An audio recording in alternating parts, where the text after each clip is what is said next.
বৰ গৌৰৱ গগৈ ডাঙৰীয়াৰ ওপৰত কমেণ্ট দিব কাৰণ তেখেতলোকে দখলদাৰীৰ লগতেই থাকে, সন্দেহযুক্ত মানুহৰ লগতেই থাকে। তেখেতলোকৰ হলিগলি দখলদাৰী আৰু সন্দেহযুক্ত মানুহৰ যিসকল মানুহে অন্যায়ভাৱে মাটি দখল কৰিছে, চৰকাৰে তাৰ বিৰুদ্ধেহে কাম কৰিছে। পট্টা মাটিত চৰকাৰে ক'তো হাত দিয়া নাই। ভাৰতীয় হয় নহয় এই কথাষাৰ কোৰ্টে বিচাৰ কৰিব বা এই কথাখিনি ভৱিষ্যত সময়ত ওলাব। কিন্তু এটা প্ৰশ্ন সদায় আমি কৰিম যে চৰকাৰী মাটি কেনেকৈ দখল কৰিব পাৰে।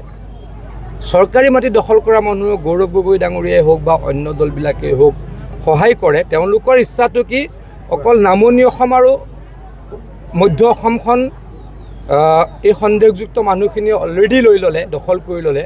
তেওঁলোক এতিয়াও শান্ত হোৱা নাই। গৌৰৱ গগৈ ডাঙৰীয়াহঁতে ভাবে আপাৰ অসমখনো লৈ লওক, উজনি অসমখনো লৈ লওক, তেতিয়াহে তেওঁলোকৰ বুকু হাত পৰিব, গা হাত পৰিব।